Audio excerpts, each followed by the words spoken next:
This channel does not promote or promotion any illegal activities. All content provided by this channel is meant only for educational purpose only.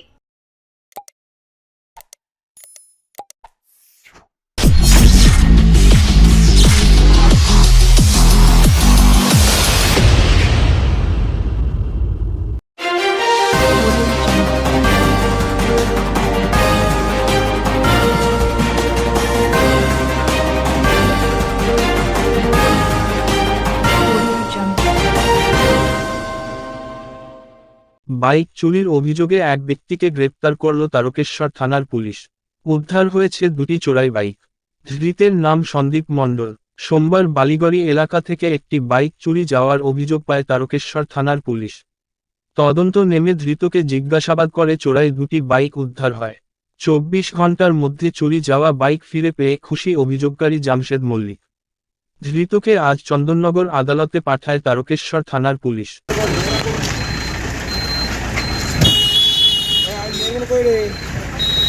কটা bike পাওয়া গেছে তোমার থেকে? কটা bike পাওয়া গেছে তোমার থেকে? দুটো। কবে থেকে চুরি করছো? কবে থেকে? চুরি আমি করি না স্যার, আমি চুরি করি না, ঠিক আছে? হঠাৎ করে জিনিসটা হয়ে গেছে, আমি করি না স্যার এই চুরি। হঠাৎ করে চুরিটা করেছো? আমি করি না এই চুরি। হ্যাঁ বাড়ি। কবে কি ঘটনা হয়েছে? আমি 22 তারিখে মানে তখন লাগভাগ 11:30 বাজে বালিগড়িতে মানে কিছু মুদি দোকানে জিনিস কেনাকাটা করছিলাম। তখন মানে বাইকটা সাইডে রেখেছিলাম, রোডের সাইডে।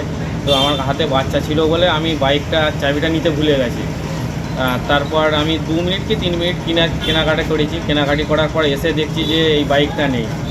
আর তারপরে পরবর্তীকালে আমার মনে পড়েছিল ও আমার পাশের গ্রামেরই ছেলে আর কি, পাশের গ্রামেরই ছেলে। আমি পরবর্তীকালে আমার মানে রাত 10টা-11টার সময় মনে পড়লো যে ও আমার সঙ্গে কথা বলেছিল, তবে সন্দেহ হয়েছিল যে ওই বাইকটা নিয়েছে। তারপরে আমি তার আগে থানায় কমপ্লেন করেছি।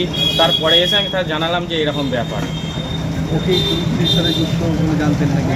হ্যাঁ, ও এরকম কাজ করে, সবাই যেটা পাড়ার সবাই জানে এটা, এইসব কাজে ও যুক্ত আছে বলে। তাহলে কবে অভিযোগ জানিয়েছিলেন? আমি 22 তারিখে অভিযোগটা যাইনি। যেদিন চুরি গেছে সেদিন? হ্যাঁ, সেই দিনকে যাইনি। এই যে 24 ঘন্টার মধ্যে আপনার বাইক উদ্ধার হলো, প্রশাসনকে কি? না, এটার জন্য অনেক ধন্যবাদ। অনেক ভালো কাজ হয়েছে এটার জন্য, তাড়াতাড়ি কাজটা হয়েছে অনেক।